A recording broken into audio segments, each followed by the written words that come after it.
You want to know what it's like in working class Britain? Surviving each day on a working class living. Trying to find shortcuts to make your money stretch, but you're always facing the cliff and live far too close to the edge. Each day you feel like a king with a gutter crown. You grew up in the West, but you're from the other side of town. You walk the same streets, breathe the same air, but you reside in the underground. If you did what you wanted, it'd be arms back, touching your head, face kissing the ground. You want to rise up, shout out, scream loud, but you're too scared. So you stay down. You don't want to add to more blood in this playground. Now don't get me wrong, the community is stronger at the bottom, because when you're from the estate, you won't live longer, and you'll be consistently downtrodden. You'll share things with neighbours like hoovers, washing machines, and you might even have to use a laundrette, which is another minor expenditure, and it just adds to the debt. Trust within your community is higher amongst the working class, because you're judged on your character, and not if you own a full glass. And the walls between neighbours are non-existent, or if they are, they're much smaller, because the richer you become, and the more they grow taller. From fences to gardens to more space between neighbours. The more money you have, the more segregated behaviours.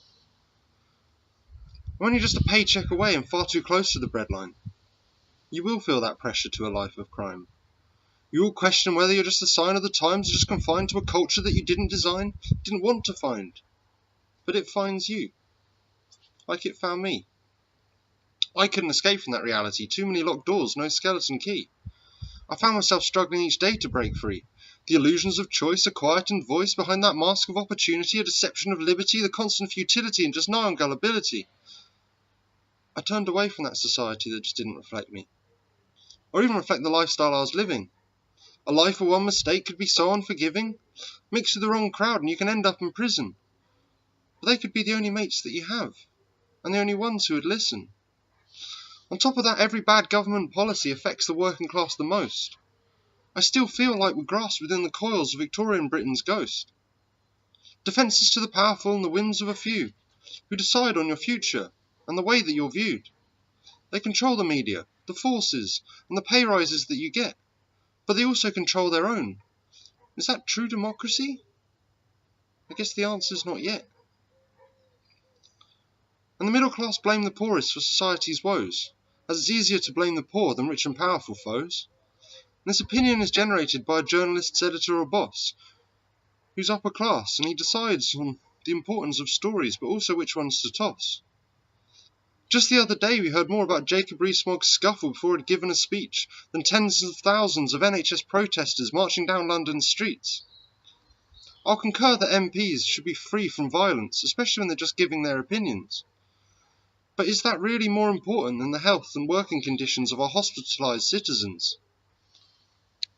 Now, if this is the only thing you take from this, and I need you to understand, is that when the working class have money, it goes straight back out of hand. There's no savings or ISA or stash pot for a rainy day.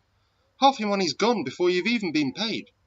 It goes back into the system and doesn't add to inflation. It's not ferreted away to a foreign account or offshore tax haven. Having a working class job only has one surety. Unless if you find yourself laid off, you're left without financial security. And it's hard to find opportunities, especially for those that are worse off. Because for us it's a raffle, for the upper class it's a trough. In the last decade, there hasn't even been much prosperity.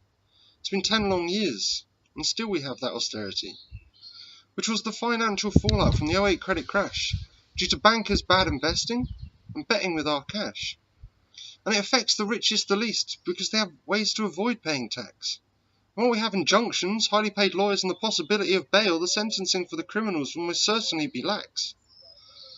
The system seems crooked, and at the very least it's not fair. The richest in our society just aren't paying their fair share, which just adds to the discontent and the erosion of our social foundations. Is the closure of our libraries, our hospitals, our schools, and even police stations. 309 Conservative MPs voted recently against making houses fit for human habitation.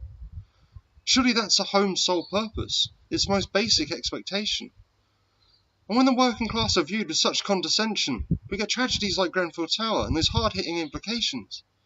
This is why they view the future with such consternation, because the powers that be aren't addressing the situation. 71 people died in that tower, which is situated in Europe's wealthiest borough.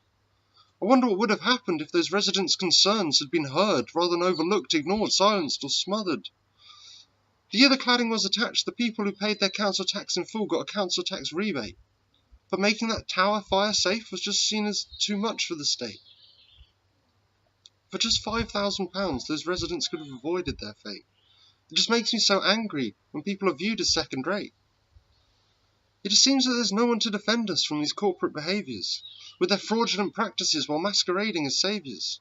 While they just can find new ways to consistently disgrace us, affecting government policies to control or enslave us. They pay limited taxes on obscenely high wages, and the powers that be just condense us in more boxes and cages, like behind-scene dictators that will never invade us, but they'll sway opinions on our minds through the TVs and newspapers.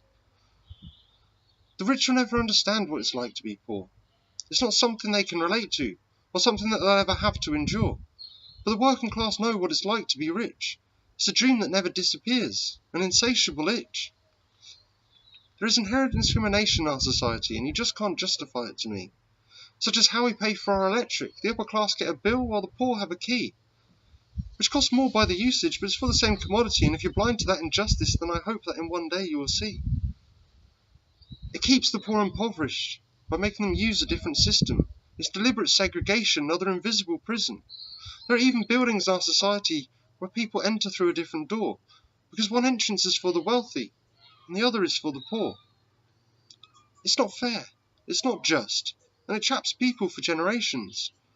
I know our country is not alone in this, and it affects many Western nations. But the worse the situation gets, the higher the frustration. And I'm scared what will happen when the working class run out of patience.